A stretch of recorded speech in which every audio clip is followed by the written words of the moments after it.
You will hear a number of different recordings, and you have to answer questions on what you hear. There'll be time for you to read the instructions and questions, and you have a chance to check your work. All the recordings will be played only once. The test is in 4 sections. At the end of the test, you will be given 10 minutes to transfer your answers into your answer sheet. Now turn to Section 1. Section 1. You will hear a talk between a student and an accommodation officer. First, you have some time to look at questions 1 to 10.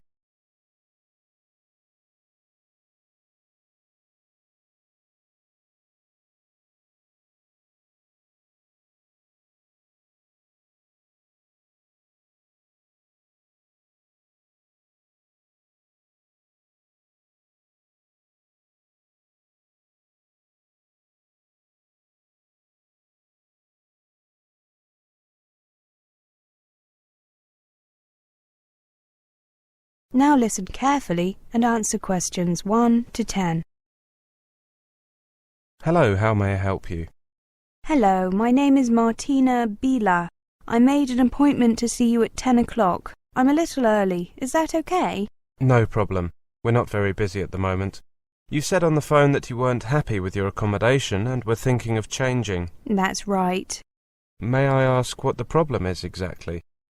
To be honest, there's more than one problem. The main problem is that the accommodation is further than I imagined from the university. I see. And the other problem or problems? The other problem is that the landlady is quite a heavy smoker. I'm a non-smoker and I'm afraid that I find it quite unpleasant. I'm sorry about that. Weren't you given the option of accommodation with smokers or non-smokers? I'm afraid that's really my fault. I don't mind light smokers, but I didn't get my accommodation organised very much in advance, so most of the accommodation had gone by the time I applied. However, a friend told me that there is sometimes accommodation, accommodation becomes available mid-term because some people leave the university or change their place, the place where they live, so I thought maybe... I see. Yes, it is important to arrange accommodation well in advance, though it isn't always possible. However, your friend was correct. We do get some accommodation available mid-term. Just give me a minute to find your details on the computer. Yes, of course. Now, your current address is 43 Parkway Drive, isn't it? Yes. Yes, that's a fair way away. The bus connection isn't too good either, is it? I think that it would be better to focus on that as the reason for moving, rather than the smoking issue. However, I will change the information in the computer to say that this accommodation is only suitable for smokers or people who don't mind heavy smokers. That way we can avoid similar problems in the future. That sounds like a good idea. Now, the good news is that there is plenty of accommodation available nearer the university. The bad news is that it is more expensive. That's okay. I expected that. Is there any catered or self-catering university accommodation available? That would be ideal. I thought you might be interested in that. The day after you phoned, a place became available. It's catered, so it's the most expensive type of accommodation, but it's yours if you want it. There's no self-catering accommodation available? Not at the moment. Something could become available at any time, but then again, you might have to wait weeks. I understand. Can I just check the cost? It's £37.50 per week. You also have to pay £23.15 during the Christmas and Easter holidays, regardless of whether you are there or not.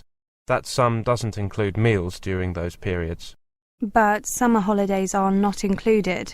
That's right. Students are permitted to stay in university accommodation during holidays, but they usually have to move to a different flat. I see. And do I pay monthly? Yes, but don't worry if you're a few days late. It happens quite often, and we don't mind too much. Can I see a picture of the accommodation? Sure. It looks like this. You can see that there is a single bedroom for each student and a common living room and bathroom. There are no cooking facilities, but many students buy a microwave. Can you tell me anything about the people I'd be living with? There are 2 girls there. One is British and one is Indian. They are studying law and marketing, respectively. They're the same age as you, 20, and they're not smokers. That sounds perfect. If I don't give my landlady a month's notice, she gets to keep the deposit, doesn't she? That's normally stated in the rental agreement, yes. I'd like to be able to keep this university accommodation available, but I'm afraid I can't. If someone else wants it and takes it... I understand. I'll take it. Can I move in on the first day of next month? What day is today? 22nd. Yes, that should be fine. Give me a minute to print out the standard rental agreement. That is the end of section 1. You now have half a minute to check your answers.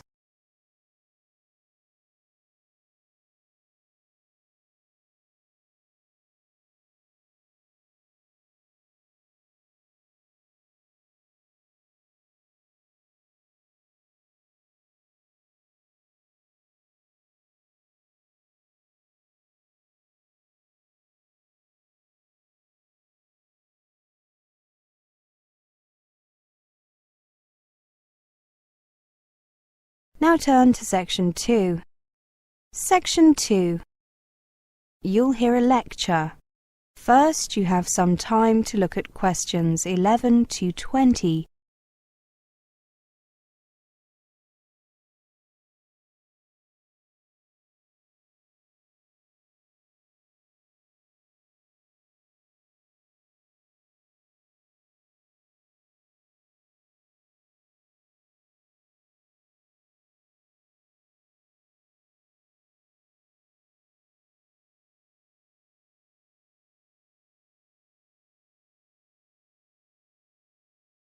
Now listen carefully and answer questions 11 to 20. Welcome, everybody. Are you all sitting comfortably? My name is David Price, and this is our first meeting in a series of presentations called Countdown to Departure.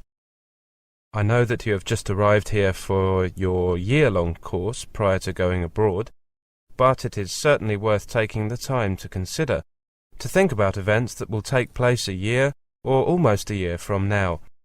I have handed out this useful guide to planning your time abroad. Please follow the suggested timetable closely. It is vital that you get each thing done on time. If you can get things done earlier, then we suggest in the guide, that's great. But certainly don't leave them later than we recommend. If you do not get these things done on time, it could jeopardize your study abroad, or at least delay it by a year. Now, we are currently 1 year from departure, so you should start applying for postgraduate programs and scholarships immediately, if you haven't already. Consult your tutors for further advice on these points. You should also calculate a rough estimate of your study and living expenses and consider how to pay for them. We'll be looking at that in more detail during the next meeting. You should start arranging accommodation abroad as soon as you have accepted a place on a course. Arranging accommodation can be a rather bureaucratic procedure and can take a while. At the same time, ask the university about your options for paying your fees. The next point on your timetable is 6 months before you leave. At that point, you need to check your passport, and if you are going to need a new one, deal with that immediately. Remember that your passport might need to be valid for the whole of the period you intend to be abroad, but that you can often renew your passport at your embassy in the country where you are studying. In any case, your passport needs to be valid for at least 6 months after you enter the country where you intend to study. It might seem unnecessary to get your passport in order so early before you go, but remember that you have to get your visa as well. You should do that around 6 months before leaving too. Bear in mind one final simple point. Make sure that your passport has a few empty pages left for visas and stamps. 2 or 3 months before departure, you should ask your bank about the options for transferring money to the country you'll be studying in and setting up a bank account there. You should also start looking at booking your flight to the country you'll be studying in order to get the best rates. The cost of flights varies considerably from carrier to carrier. and even between different travel agencies, and depend a lot upon the time of year you are flying. Booking in advance can save you a considerable sum of money. When you book your flight, you should check with the airline or travel agent to find out what your baggage allowance is. At the same time, look into booking your other travel within the country you're going to from the airport where you will arrive. Don't forget to buy travel insurance when you book any flights. Finally, still 2 or 3 months before departure, make sure that you have an unconditional letter of acceptance from the university you're going to attend. This is vital, as it facilitates entry clearance if into the country. Next, about 1 month before leaving, find out whether you will be entitled to receive free health treatment in the country you're going to, and find out how much you will have to pay if not. Look into arranging health insurance if necessary. Also, buy currency and traveller's checks to cover your first few weeks in the country. Watch the exchange rates and pick a good time, but do not leave it too late. If you are buying traveller's checks or a large amount of money of currency, your bank may need a while to arrange this. Another thing to do is find out what you can take into the country and what items are prohibited. Finally, find out whether your home insurance policy will cover your belongings while they are abroad. If not, arrange suitable insurance or look into the possibility of arranging a policy in the foreign country. The last point on this timetable is 2 weeks before you leave. At this time, you need to do 2 things. One is to ask your doctor to write a letter explaining any prescription medicines, what they are, and why you are taking them. The second is to request a reference letter from your bank in your own country, as this will help you to open a bank account abroad. Now, let's take a closer look at. That is the end of section 2. You now have half a minute to check your answers.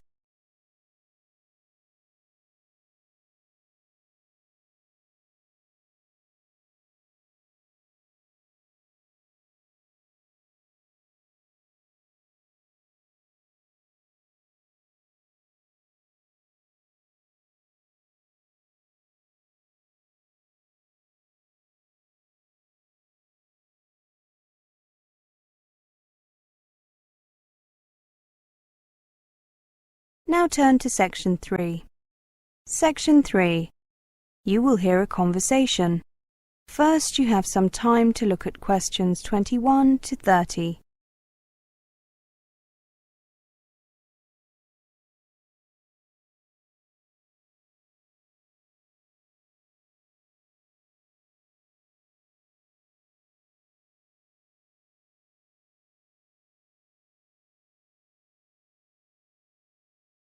Now listen carefully and answer questions 21 to 30.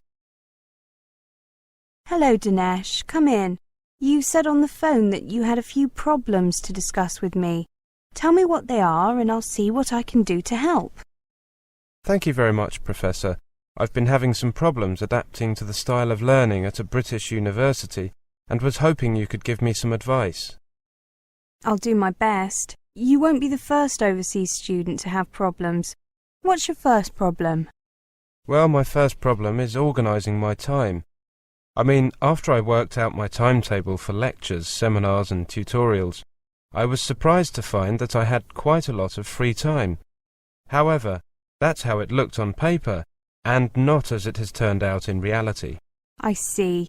Take control of this time and organise it carefully. Time that is not organised can disappear very quickly, leaving you rushing to catch up on your work or even running out of time altogether. Learn the essentials of time management. First, make weekly or monthly plans that set out your study targets for the week or month ahead. Schedule time for reading and work out roughly how much you want to read in each session. Plan time to research and write your essays or prepare projects, so that you do not have to stay up late doing them at the last minute. Have you made such a plan? No, I haven't. That's obviously something I should do.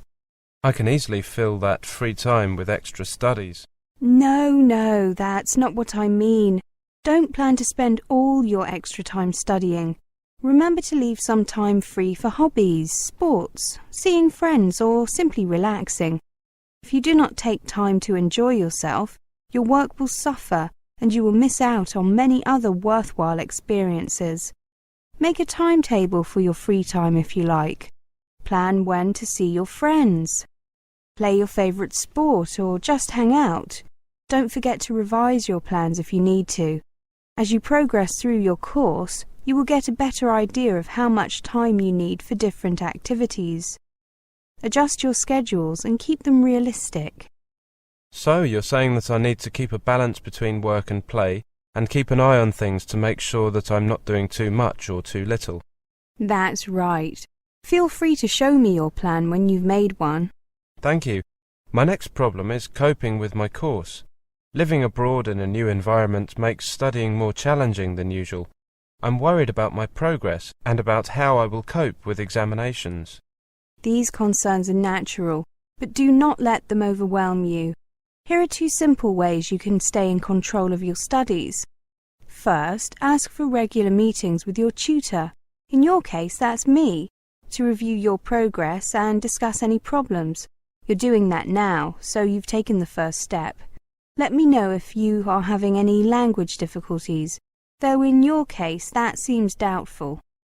As you are probably aware, there is a language centre here where all students can use language learning materials, but is probably not of much use to you. Second, why not try to form a mutual support group with other international students to discuss common challenges and to share useful ideas?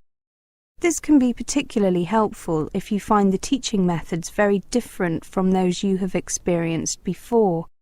Another type of support group could be other students in your subject area. Get together with students on similar courses to discuss the issues, swap ideas, and give each other support. Yes, the second idea is particularly good. As you know, there are not so many overseas students on this course, but I know some other students from my country on other courses here. I think that I feel overwhelmed because I have set myself unrealistic goals. Just talking to you has made me realize that I need to take a more realistic approach and put my problems into perspective. Just remember that whatever concerns you may have about new learning methods, managing your time or handling your workload, there is someone here who can help. I'm happy to be that person. All you have to do is ask. Hopefully I can offer you a practical solution. Thank you very much. There is one other thing. When we had the orientation, the international student advisor mentioned a book that's available from the campus bookshop. It's not specifically for overseas students, but she said it was useful. I didn't write it down. You wouldn't happen to know the book I mean, would you? I know it. I recommend it. It's called Learn How to Learn by David Warner. I'm popping over to the bookshop myself now. Perhaps we could go together. That is the end of section 3. You now have half a minute to check your answers.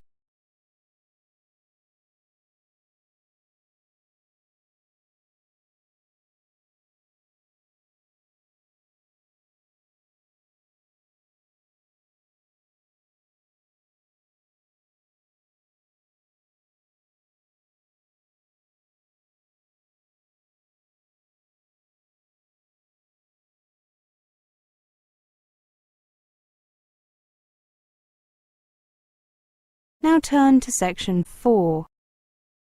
Section 4. You will hear a lecture. First, you have some time to look at questions 31 to 40.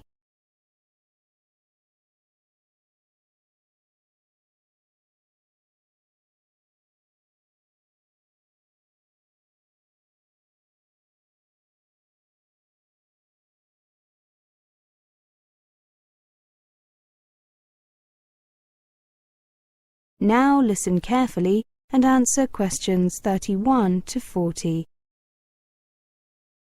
Part of the role of university education is to prepare students for their professional life and career. Part of this preparation is to introduce and train students in lifelong learning, preparing them to approach their career as a continuous learning experience, rather than assuming that the end of their university education represents an end goal beyond which there is no need for further learning. Therefore, students are encouraged to develop as independent learners. An independent learner is one who takes responsibility for his or her own learning and is not always dependent on teacher being available to guide and correct.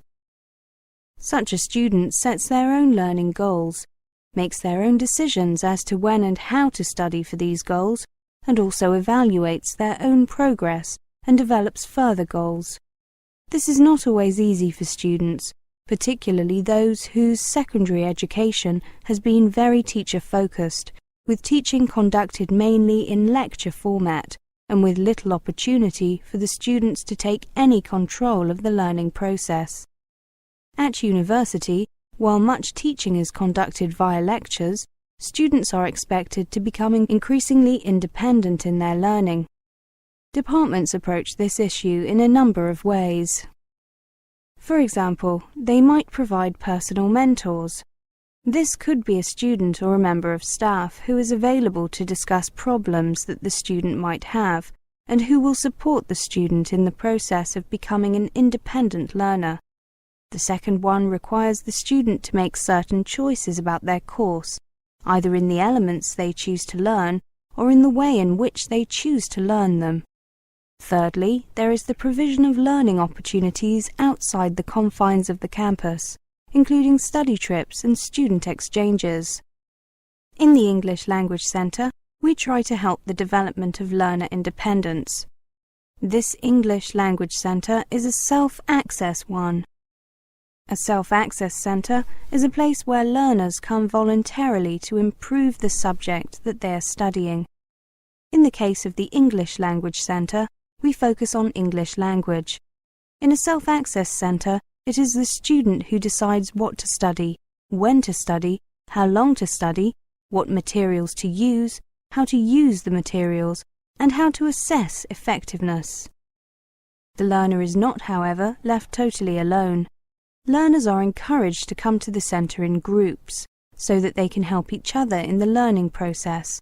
And there is also always an English teacher available to answer any questions that students might have, to discuss their progress, and to help the learner assess their work. Let's take an example. Mary and her friend Jim have decided they need to improve their report writing skills. They decide to go to the ELC twice in the next week, for 2 hours each time, from 5 o'clock to 7 o'clock. The first thing they do is talk to the English teacher there, to help them identify what particular elements of writing a report they find especially difficult. Having done this, they identify suitable books, videos or computer programs from the index, with help from the teacher if needed. Looking at the materials, they decide which to use first and how to best to use it. Working through the materials, they discuss problems with each other, compare notes and evaluate each other's work and progress. This process of working together is important, as the students are able to support each other in the learning process. Of course, sometimes they need more help, and so they ask the English teacher at the centre. When they have finished their studies, they review what they have studied, with help from their notes, and evaluate the extent to which they have, or have not, achieved their initial aim. In the light of this, they will decide to either do more work on the same topic, or move to another topic, either related to this one or something completely different. There are many ways students can improve their English independently of a teacher. Firstly, they can use English language videos in conjunction with learning activities, such as exercises to practice particular listening skills, questions to lead discussions on the topic introduced by the video. They can do follow-up tasks that use the content of the video to focus on other language skills, such as learning vocabulary or understanding the grammar used by the characters in the video. Secondly, they can use a computer program to improve their pronunciation by identifying and then practicing the individual sounds used in English. Thirdly, they can use a book to find a model business letter, for example, writing one of the same type but with different information, and then discussing it with the ELC teacher before finally rewriting it. Finally, they can use newspapers or magazines as stimuli for discussion activities, with a brief report written at the end, summarizing the discussion. However, the development of an independent learner is not dependent on a centre like the ELC. Within the university, as well as within individual departments, the library, the Student Affairs Office and the Student Union all provide a range of opportunities for the student to develop as an independent learner. Outside the campus, the opportunities are both physical and virtual. Physical ones include libraries, museums and other centres, as well as various special interest groups. In the virtual world of the Internet, the opportunities are both global and vast.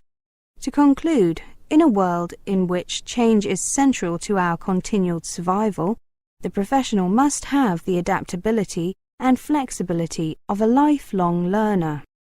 A lifelong learner must be an independent learner, able to take responsibility for all stages of the learning process.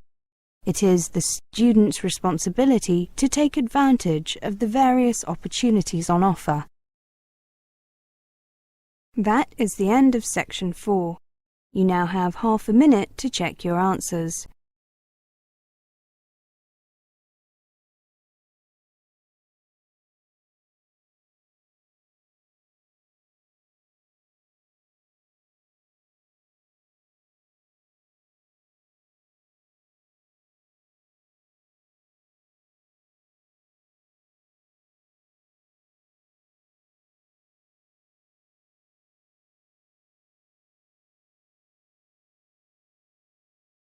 That is the end of the listening test, the IELTS test. You now have 10 minutes to transfer your answers to the listening answer sheet.